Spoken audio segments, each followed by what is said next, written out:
Number 6, which is in the last section of 19.1, says complete the proof of the right triangle altitude theorem. Over in the math terms, it says if an altitude is drawn to the hypotenuse of a right triangle, then the two triangles formed are similar to the original right triangle and to each other. It says, given triangle, YEA, with a right angle, EAY, and altitude, AS. And it's given us a picture, and it wants us to prove that triangle YEA is similar to triangle YAS, which is similar to triangle AES. Well, it obviously starts with our given. So what was our given? Triangle, with right angle EAY and altitude AS. That was given to me, right? Well, triangle ESA and triangle ASY are right angles. Well, we know that, remember, altitudes go from vertex to create this line perpendicular. So we're going to say this is because of the definition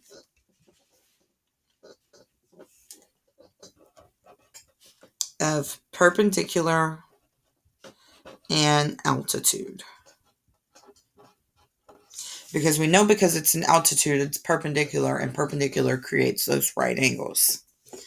It says ESA, that angle, is congruent to ASY, this angle, which is congruent to EAY. How do I know that? All right angles are congruent.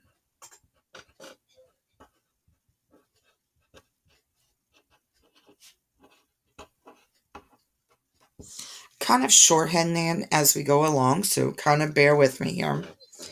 Angle Y is congruent to angle Y. Anybody know how? Reflexive property.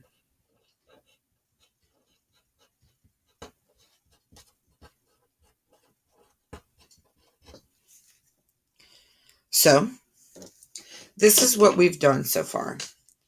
We said that this angle,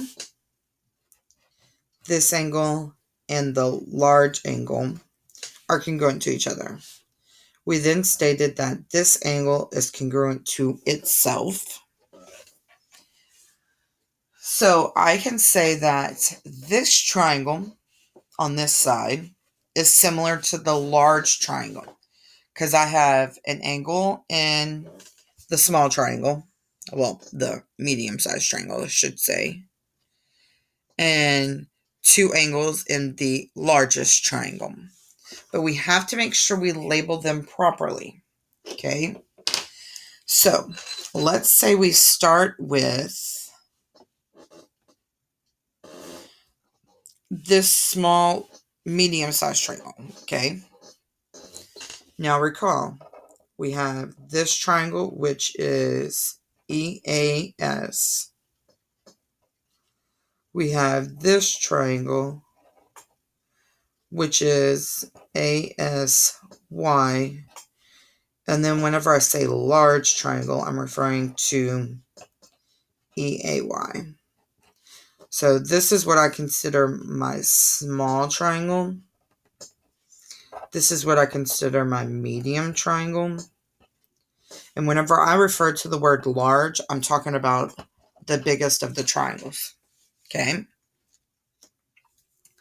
Now, my medium-sized triangle is this YAS. So we've got triangle YAS similar to. Now recall that Y is congruent to itself. In this particular problem, A sorry. We have the right angle here. And the right angle here. So it said YAS would be congruent to YEA because my right angle was the last angle given. And this is because of angle-angle similarity postulate.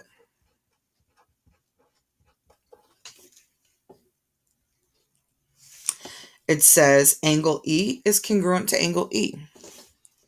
How can we state angle E congruent to itself? I agree. The reflexive property.